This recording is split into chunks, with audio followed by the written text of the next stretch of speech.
Hello दोस्तों, नमस्कार। मैं अमित कुमार, रिजल्ट मित्रा वन डे एग्जाम प्लेटफॉर्म पर आप सभी भाई बहनों का हार्दिक स्वागत करता हूं। आज हम लोग डिस्कशन करने वाले हैं इंडियन मर्चेंट नेवी। अगर आपका सपना है नेवी में जानने का या नौसेना में भर्ती होने का, तो आपके पास अभी भी विशेष अपॉर्चुनिटी है। इसके लिए इसके थ्रू यानी इंडियन मर्चेंट नेवी के थ्रू आप यहाँ पर जा सकते हैं। इसमें आपको सैलरी भी काफ़ी अच्छा इसमें पैकेज मिलने वाला है।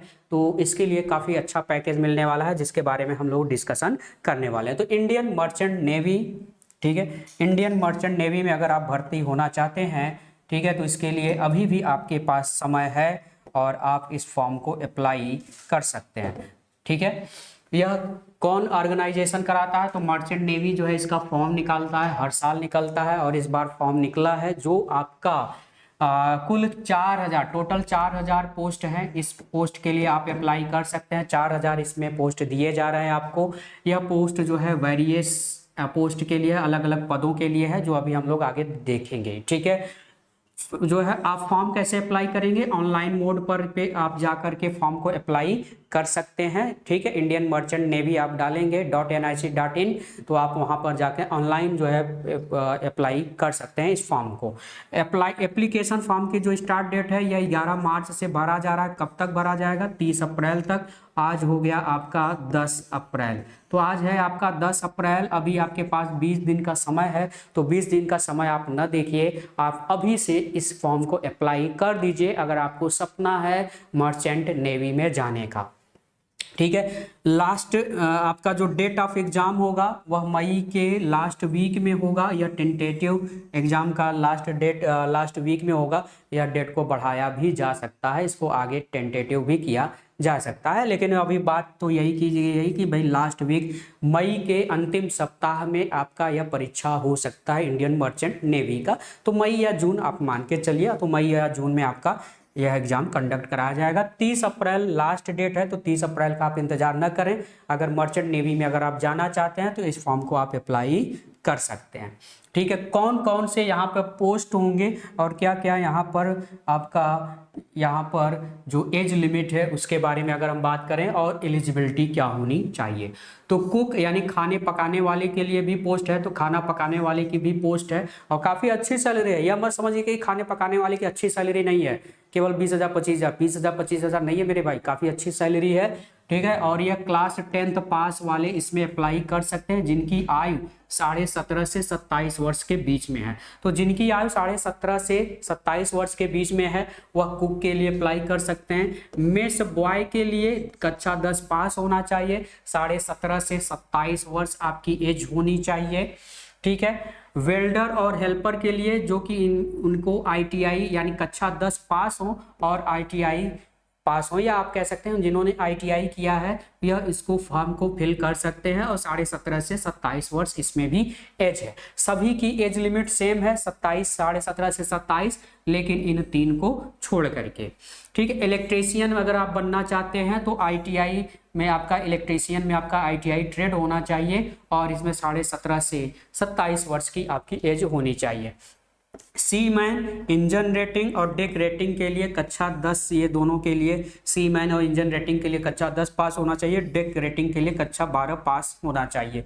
17.5 से 25 वर्ष की आपकी आयु इनके बीच में होनी चाहिए, और आप इस इंडियन मर्चेंट नेवी की यह एलिजिबिलिटी है और इसका एज लिमिट है, जिसको आपको ध्यान में रख करके फॉर्म को अप्लाई करना है। ठीक है, अगर मर्चेंट नेवी की वैकेंसी की अगर हम बात करें तो हमने आपको बताया टोटल जो पोस्ट हैं वह कुल है 4000 पोस्ट हैं, जिनमें कुक के लिए 203 पोस्ट हैं, मेस बॉय के लिए 922 पोस्ट हैं, वेल्डर और इसके लिए 78 पोस्ट हैं, इलेक्ट्रीशियन के लिए 408 पोस्ट हैं। जिनका भैया ITI जो किए हो वह जरूर हेल्पर और इलेक्ट्रीशियन का फॉर्म जरूर भरें जिन्होंने ITI कर रखा है। सी मैन के लिए यहाँ पे 1432 यानी 1432 पोस्ट हैं, और इंजन रेटिंग के लिए 236 पोस्ट है, डेक रेटिंग के लिए 721 पोस्ट है। टोटल कुल 4000 पोस्ट के लिए यहाँ पे वैकेंसी जो है नोटिफाई किया गया है। ठीक है, वहीं सैलरी की अगर हम बात करें कि इनकी क्या सैलरी रहने वाली है, तो डेक रेटिंग की जो सैलरी है जो कक्षा 12 पास वो करके आप इसमें अप्लाई कर सकते हैं, तो 50,000 से लेकर के 85,000 के बीच, यानी जो स्टार्टिंग रहेगी वह लगभग आपके 55 से 60,000, 50,000 का मिनिमम है यह। यानी आपको जो है इन हैंड मिलेगा वह 55 से 60 हज़ार के आसपास मिलने वाला है। तो डेक रेटिंग के लिए 55 से 60 मतलब 50 से 85 हज़ार, वही इंजन रेटिंग के लिए 40 हज़ार से 60 हज़ार के बीच, सीमैन के लिए 38 हज़ार से 55 हज़ार के बीच, वही इलेक्ट्रीशियन के लिए सबसे ज़्यादा इसी की जो है सैलरी है 60 हज़ार से 90 हज़ार। तो जो इलेक्ट्रीशियन जिन्होंने ITI कर रखा है इलेक्ट्रीशियन ट्रेड से, तो इलेक्ट्रीशियन ट्रेड से अगर आपने ITI किया है तो आप फॉर्म को ज़रूर अप्लाई करिएगा। और 60 हज़ार से 90 हज़ार की यहाँ तक जो है आपको सैलरी, यानी इन हैंड अगर आप मान के चले तो लगभग आपको 70 से 72 इन हैंड सैलरी मिलने वाली है। वहीं वेल्डर और हेल्पर के लिए 50 से 85 हज़ार के बीच में, वहीं मेस बॉय के लिए 40 हज़ार से 60 हज़ार के बीच में, और वहीं कुक के लिए भी, तो मेस बॉय और कुक के लिए भी काफ़ी अच्छी पैकेज है, काफ़ी अच्छी सैलरी है। इसके लिए भी सैलरी आपको कम नहीं है, आपको यहाँ पे 45 से 50 हज़ार के आसपास में इन हैंड मिलने वाली है। यह जो सैलरी है यह 40 से 60 हज़ार, मिनिमम इतना मैक्सिमम इतना, यह इसके बारे में बात की गई। तो जैसे जैसे जब आपकी ज्वाइनिंग होगी, ट्रेनिंग के बाद कुछ दिन के बाद ट्रेनिंग होगी, और ट्रेनिंग के दौरान जैसे ही आपको सैलरी दी जाएगी वह इन हैंड जो है 45 से 50 हज़ार के आसपास मिलने वाली है मेस बॉय और कुक के लिए। तो यह आपने आपको मैंने यह सैलरी का एक आंकड़ा बता दिया, यह जो है आप ध्यान में रखिएगा। यह सैलरी जो है इंडियन मर्चेंट नेवी में काफ़ी अच्छी सैलरी मिलती है। अच्छा, सिलेक्शन प्रोसेस क्या होगा मर्चेंट नेवी में? जो 2024 का यह फॉर्म आया है, या किस तरह से आपका यहाँ पर सिलेक्शन होगा, सिलेक्शन प्रोसेस क्या है? तो सिलेक्शन प्रोसेस की अगर हम बात करें तो आपका एक रिटन टेस्ट होगा। रिटन टेस्ट के बाद स्किल टेस्ट, अगर रिटन टेस्ट में अगर आप पास होते हैं तो आपका स्किल टेस्ट होगा, PST होगा या PET। PST का मतलब होता है फिजिकल स्टैंडर्ड टेस्ट, और PET का मतलब फिजिकल इफिशियंसी टेस्ट। तो PST या फिर PET आपका टेस्ट कराया जाएगा। फिर उसके बाद जब आपका फिजिकल, आपका सारा डॉक्यूमेंट क्लियर हो जाएगा फिजिकल का, फिर डॉक्यूमेंट वेरिफिकेशन आएगा, और डॉक्यूमेंट वेरिफिकेशन के बाद मेडिकल आपका एग्जामिनेशन होगा। मेडिकल एग्जामिनेशन के बाद फाइनल आपका सिलेक्शन हो जाएगा। तो ये जो है आपका एग्जामिनेशन प्रोसेस है, इसको आप देख लीजिए। रिटन टेस्ट होगा, स्किल टेस्ट होगा, डॉक्यूमेंट वेरिफिकेशन होगा, और मेडिकल एग्जामिनेशन होने वाला है। ठीक है। वही एग्जाम पैटर्न की अगर हम बात करें तो एग्जाम पैटर्न में क्या रहने वाला है? तो एग्जाम पैटर्न में जो आपका रिटन टेस्ट होगा, जो आपका रिटन टेस्ट होगा, सबसे पहले आपको रिटन टेस्ट ही आपको क्वालिफाई करना है, जिसमें जनरल अवेयरनेस से, ठीक है, जनरल अवेयरनेस जिसमें इतिहास, भूगोल, पॉलिटी, ठीक है, ज्योग्राफी, सभी चीज़ें रहेंगी। उससे 25 प्रश्न पूछे जाएंगे, 25 नंबर के पूछे जाएंगे। 25 प्रश्न 25 नंबर, यानी एक प्रश्न 1 नंबर का रहने वाला है। साइंस से जो क्वेश्चन होंगे वह 25 क्वेश्चन होंगे, और 25 प्रश्न जो है आपसे पूछे जाएंगे। इंग्लिश का जो प्रश्न होगा 25 प्रश्न होगा, 25 नंबर के होंगे। अच्छा, ये जो साइंस से क्वेश्चन होगा, साइंस नॉलेज, इसमें आपका फिजिक्स, केमिस्ट्री से ज़्यादा प्रश्न होंगे, बायो से प्रश्न इसमें कम होंगे। तो फिजिक्स और केमिस्ट्री ज़्यादा फोकस करना है आपको इसमें। ठीक है। एप्टीट्यूड एंड रीजनिंग, तो रीजनिंग से और एप्टीट्यूड, यानी यहाँ पे मैथ और गणित दोनों एक साथ यहाँ पे प्रश्न होंगे। तो मैथ्स और प्लस रीजनिंग से टोटल जो प्रश्नों की संख्या होगी वह होगी भैया 25। तो रीजनिंग और मैथ से टोटल प्रश्नों की संख्या रहने वाली है 25 नंबर का यह भी। ठीक है। यानी कुल प्रश्न होंगे 100 प्रश्न होंगे। 100 प्रश्नों को आपको करने हैं, 100 नंबर के प्रश्न होंगे, 100 मार्क्स के प्रश्न होंगे, और यह 2 घंटे का आपको समय दिया गया जाएगा। तो 100 प्रश्नों को करने के लिए 2 घंटे का समय आपको दिया जाएगा, और यह 2 घंटे आपको किस मोड पर होगा? तो ये ऑनलाइन पेपर होगा आपका। कैसा पेपर होगा?